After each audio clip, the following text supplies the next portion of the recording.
நண்பர்கள் அனைவருக்கும் வணக்கம். இன்னைக்கு நம்ம மாடி தோட்டத்தோட ஜனவரி மந்த் அப்டேட் தான் பார்க்க போறோம். டிசம்பர்ல நம்ம புதுசா எதுவும் நம்ம பயிரிடல. என்ன காரணம் அப்படின்னா, மே மந்த்ல அதிகமா வெயில் இருக்கிறதால ஒரு சின்ன கேப் விடுறோமோ, அதே மாதிரி இந்த டிசம்பர்லயும் கொஞ்சம் அதிகமா மழை இருக்கிறதால ஒரு சின்ன கேப் கொடுத்துருந்தேன்.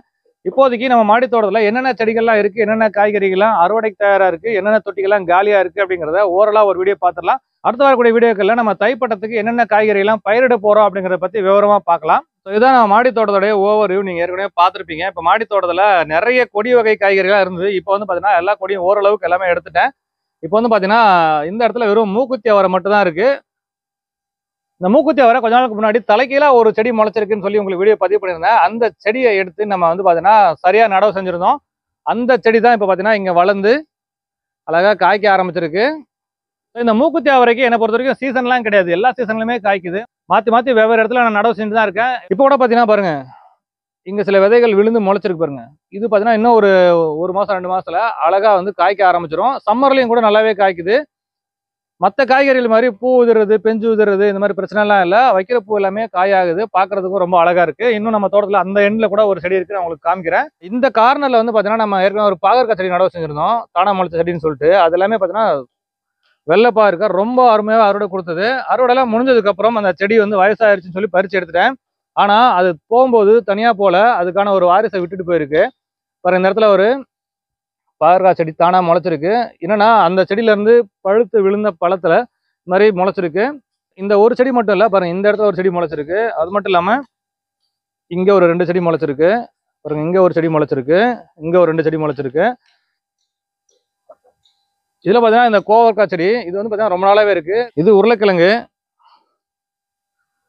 இந்த பேக் வந்து பாத்தீங்கன்னா உருளைக்கிழங்கு பிரத்யேகமான பேக். கிட்டத்தட்ட பாத்தீங்கன்னா இந்த சைட்ல வந்து ஒரு பாக்கெட் மாதிரி இருக்கும். அதை பிரிச்சு நம்ம கீழே இருக்கக்கூடிய கிழங்கு மட்டும் எடுத்துலாம் அப்படின்னு சொல்லி இந்த பேக் ரெடி பண்ணியிருந்தாங்க. இந்த பேக் நம்ம எப்படி இருக்குன்னு பாக்குறதுக்காக உருளைக்கிழங்கு பயிரிட்டு இருக்கேன். அது எப்படி இருக்கு அப்படின்றத வரக்கூடிய நாட்கள் வீடியோ பதிவு பண்றேன். அவரைக்காய் செடி வந்து பாத்தீங்கன்னா ஏற்கனவே நான் ஒரு ஷார்ட்ஸ் வீடியோ பதிவு பண்ணியிருந்தேன். ரொம்ப சூப்பராகவே வந்து காய்ச்சிருந்தது. அந்த ஷார்ட்ஸ் வீடியோவை இதில் அட்டாச் பண்றேன் பாருங்க. கிட்டத்தட்ட நம்ம ஆடிப்பட்டத்துக்கு பயிரிட்ட செடி இது. இன்னும் பாத்தீங்கன்னா காய்ச்சிட்டு இருக்கு. நம்ம ஆடிப்பட்டத்துல இருந்து நம்ம நல்லாவே காய்ச்சி முடிச்சது. அது காய்ச்சி முடிஞ்சதுக்கு அப்புறம் இந்த செடி எல்லாத்தையும் வெட்டி விட்டுருந்தேன். பாருங்க, இப்போ செடியில் அடிப்பகுதி காமிக்கிறேன் பாருங்க. இதெல்லாம் நம்ம கட் பண்ணி விட்ட செடி பாருங்க. இதெல்லாம் காஞ்சிருக்குல்ல, இதெல்லாம் வந்து நான் ஏற்கனவே கட் பண்ணி விட்ட செடிகள். அது கட் பண்ணதையும் வீடியோ இருக்கு, நான் அட்டாச் பண்றேன் பாருங்க. ஃபுல்லாவே கட் பண்ணி விட்டேன் பாருங்க.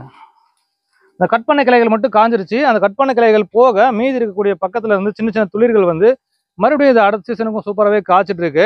இது பாக்குறதுக்கு நல்ல கோழி அவரை மாதிரி தான் இருக்கு. ஆனா செடி அவரை இது செடியிலேயே பாத்தீங்கன்னா கோழி அவரை மாதிரி காய்க்குது. கிட்டத்தட்ட வந்து பாத்தீங்கன்னா ஆடி மாசம் பயிரிட்டது இப்போ ஜனவரி வந்துருச்சு. இன்னும் கூட நமக்கு பாத்தீங்கன்னா காய்ச்சிட்டு தான் இருக்கு. இப்போ எவ்வளவு காய் இருக்குன்றது நான் அறுவடை பண்ணி காமிக்கிறேன் பாருங்க. கிட்டத்தட்ட நமக்கு ஒரு நாளைக்கு சமையலுக்கு தேவையான அளவுக்கு இந்த தொட்டிலிருந்து நமக்கு அறுவடை கிடைக்கும். அடுத்து பாத்தீங்கன்னா இது ஃபுல்லாவே வந்து கொடி உருளை. நான் உங்களுக்கு ஏற்கனவே இந்த கொடி உருளை பத்தி ஒரு சின்ன வீடியோ போஸ்ட் பண்ணிடுறேன். இதை முழு வீடியோ வந்து நான் வரக்கூடிய நாட்களில் கண்டிப்பா வீடியோ பதிவு பண்றேன். இது ஃபுல்லாவே நம்ம அக்வாபோனிக் சிஸ்டம். இந்த அக்வாபோனிக் சிஸ்டம் நமக்கு சீசன்லாம் கிடையாது, எல்லா சீசன்லயும் சூப்பரா வந்துட்டு இருக்கு. இந்த அக்வாபோனிக் சிஸ்டம் ஸ்டார்ட் பண்ணதுக்கு அப்புறம் நமக்கு வந்து கீரைக்கு பஞ்சமே இல்லை. அது மட்டும் இல்ல, இந்த அக்வாபோனிக்ல பிரண்டை ரொம்ப சூப்பரா வருது. அங்க பாருங்க, அந்த வெளியே இருக்க பிரண்டை ஃபுல்லாவே வந்து இந்த அக்வாபோனிக் சிஸ்டத்துல வளர்ந்தது தான். நம்ம மண்ணில் வளர்றதை விட அக்வாபோனிக் முறையில பிரண்டை சூப்பராகவே வளருது. இது எப்படி வளர்ந்துருக்கு அப்படின்றத நான் இங்க சின்னதா காமிக்கிறேன் பாருங்க. இப்போ இங்க ஒரு பிரண்டை செடி இருக்கு. இதுல பாத்தீங்கன்னா இந்த பிரண்டையில ஒவ்வொரு கணுக்கள்லயும் பாத்தீங்கன்னா விழுதுகள் மாதிரி வருது பாத்தீங்களா. இந்த விழுது பாருங்க அழகா போய் தண்ணியில எப்படி வேர் விட்டுருக்குன்னு சொல்லிட்டு ரொம்ப அழகா வந்து மண்ணே இல்லாம இந்த தண்ணியில அழகா வளர்ந்துருக்கு. இந்த பிரண்டையில வந்து பாத்தீங்கன்னா நிறைய மருத்துவ குணங்கள் இருக்கு அப்படிங்கிறாங்க. இந்த பிரண்டையை நம்ம பல விதத்துல பயன்படுத்தலாம். அதை பத்தி வீடியோ தனியா பதிவு பண்றேன். சரி, இந்த பக்கம் பாத்தீங்கன்னா நம்ம தோட்டத்துல என்ன இருக்கு அப்படின்னா, இந்த தொட்டிலாம் காலியா தான் இருக்கு. இதெல்லாமே பாத்தீங்கன்னா மண்ணை பதப்படுத்தி தயார் பண்ணி வச்சிருக்கேன். இதுல மட்டும் பாத்தீங்கன்னா வெண்டைக்காய் செடி நடவு செஞ்சிருக்கேன். இங்க பாருங்க, பொதுவாக நம்ம ரெட்டை வாழைப்பழம் பார்த்துருப்போம். ஆனால் ரெட்டை வெண்டைக்காய் இது வரைக்கும் யாரும் பார்த்துருக்க மாட்டீங்க. இந்த ரெட்டை வெண்டைக்காய் பார்க்கும்போது நாட்டு மாட்டோட கொம்பு மாதிரி இருக்கு. அதை பார்க்கறது ரொம்ப அழகா இருந்தது. அதனால அதை பறிக்காம அப்படியே விட்டு வச்சிருக்கேன். இதுக்கு முன்னாடி யாராச்சும் இந்த மாதிரி ரெட்டை வெண்டைக்காய் பார்த்துருந்தீங்கன்னா கமெண்ட்ஸ்ல பதிவு பண்ணுங்க. இங்க ஃபுல்லாவே பார்த்தா திப்பிலிலாம் இருக்கு. இங்க மஞ்சள் கனகாம்பரம், இது கத்தாழை, இதெல்லாம் பார்த்தீங்கன்னா பச்சை கனகாம்பரம். கனகாம்பரத்தில் ஒரு ஆரஞ்சு கலர் மட்டும் தான் பார்த்துருப்பீங்க. நம்ம தோட்டத்துலாம் பார்த்தீங்கன்னா மஞ்சள், பச்சைன்னு பல கலர்ல இருக்கு. அடுத்து பார்த்தீங்கன்னா இந்த பேக் சைடில் இருக்க ஃபுல்லாக கத்திரி செடி எல்லாமே அறுவடை முடிஞ்சது. மறுபடியும் பார்த்தீங்கன்னா இப்போ மழை பெஞ்சு முடிச்சதுக்கப்புறம் மறுபடியும் பூக்கள் பூத்துருக்கு, பிஞ்சுகளும் நிறைய வச்சிருக்கு. இது ஒரு செடி முருங்கை. பேக்கில் தெரியுது வந்து பார்த்தீங்கன்னா டிசம்பர் செடி. அது இனிமேல் டிசம்பர் முடிஞ்சிருச்சு, இருந்தாலும் இன்னும் பூ பூக்க ஆரம்பிக்கல. ஜனவரியில் தான் ஸ்டார்ட் ஆகும் அப்படின்னு நினைக்கிறேன். அடுத்து பார்த்தீங்கன்னா இங்கே ஒரு கீரை செடி பாருங்க, அழகாக எவ்வளோ பெருசாக வளர்ந்துருக்கு பாருங்க. இந்த மழை காலத்தில் நம்ம கீரைலாம் விதைக்கிறது கஷ்டமாக இருக்கும், அதனால இந்த தொட்டியில் ஃபுல்லாகவே கீரை விதைச்சிருந்தேன். அதில் வந்து பார்த்தீங்கன்னா இங்கே ஒரு 2-3 செடி மட்டும் நான் தனியாக ஒதுக்கி விட்டுருந்தேன். அது ஒதுக்கி விடும்போது அதுலேருந்து அந்த கீரைகள்லாம் கட் பண்ணி நம்ம சமையல் பயன்படுத்திக்கலாம். இப்போ வந்து பார்த்தீங்கன்னா கிட்டத்தட்ட இதில் விதையெல்லாம் வர ஆரம்பிச்சிருச்சு. இப்போ விதை செய்யறதுக்காக விட்டு வச்சிருக்கேன். அடுத்தா பார்த்தீங்கன்னா இங்கே ஒரு முடக்கத்தான் ரொம்ப சூப்பராக வளர்ந்துருக்கு. கொடிஸ் பாருங்க, மேலே வரைக்கும் போயிட்டு இருக்கு. அடுத்து பார்த்தீங்கன்னா இங்கேயும் ஒரு கத்திரி செடி. இதுவும் பார்த்தீங்கன்னா அறுவடைலாம் முடிஞ்சது. இருந்தாலும் வந்து பார்த்தீங்கன்னா கத்திரி செடி ஒரே சீசனில் முடியாது. மறுபடியும் நம்ம அதெல்லாம் கட் பண்ணி அதுக்கு தேவையான உரங்கள் கொடுத்தோம்னா மறுபடியும் அது வந்து காய்க்க ஆரம்பிக்கும். இந்த பேக்ரவுண்டில் இருக்க தொட்டிகள்லாம் வந்து பார்த்தீங்கன்னா எம்டி தொட்டி. இந்த எம்டி தொட்டிலாம் வந்து ஏற்கனவே நம்ம இங்கேயும் பீர்க்கங்காய், புடலங்காய், பாகற்காய் எல்லாமே நம்ம பயிரிட்டு இருந்தோம். அது எல்லாமே அறுவடை முடிஞ்சது. அதே மாதிரி இந்த சைடில் ஃபுல்லாக மூக்குத்தி அவரை இருந்தது, அதுவும் ஃபுல்லாக அறுவடை முடிஞ்சிருச்சு, எடுத்துட்டேன். இப்போ மறுபடியும் பயிரிடணும். இங்கே ஒரே ஒரு மூக்குத்தி அவரை செடி மட்டும் விட்டு வச்சிருக்கேன். இது பழைய செடி, அந்த ஆடி பட்டத்தில் போட்டது. அது அந்த ஓரத்தில் இருந்தாலும் அப்படியே விட்டுருக்கேன். பார்த்தீங்கன்னா எல்லாம் நிறைய காயெல்லாம் இருக்குது, பார்த்தா தெரியும். இங்கே வந்து பார்த்தீங்கன்னா மிளகா செடி. நம்ம தோட்டத்தில் எப்பவுமே மிளகா செடி இருக்கும், ஏன்னா நம்ம சமையலுக்கு தேவைப்படும் போதெல்லாம் வந்து ஃப்ரெஷ்ஷாக மிளகா பறிச்சிக்கலாம், அதுக்காக விட்டுருந்தேன். இப்போ வந்து பார்த்தீங்கன்னா அதில் நிறைய பழங்கள் இருக்குது பாருங்க. ஸோ இது எம்டி தொட்டி. இப்போ வந்து பார்த்தீங்கன்னா சீசன் ஆரம்பிக்கிறதுக்காக தயாரித்து வச்சுருக்கேன். இதுவும் பார்த்தீங்கன்னா வெண்டைக்காய் செடி தான். நம்ம தோட்டத்தில் எங்கே பார்த்தாலும் வெண்டைக்காய் செடி தான் இருக்கும். நான் வெண்டைக்காய் செடி போன வருஷம் வந்து பார்த்தீங்கன்னா ஒரு வீடியோ பதிவு பண்ணியிருந்தேன். நுனியை கிள்ளி விட்டால் செடி வந்து கிளைகள் வந்து நிறைய காய்க்கும்னு சொல்லிட்டு. ஆனால் நுனி கில்லாமல் விட்டால் எப்படி காய்க்கும் அப்படின்றத உங்களுக்கு காமிக்கிறேன் பாருங்கள். இதெல்லாம் நுனி கில்லாமல் விட்ட செடி. பாருங்கள், நேராக ஒரே ஒரு குச்சி மட்டும் தான் போயிருக்கும். இப்படி போகிறதால நமக்கு ஒன்றும் பெரிய லாஸ் கிடையாது. காயெல்லாம் நல்லா சைஸாக தான் வரும்.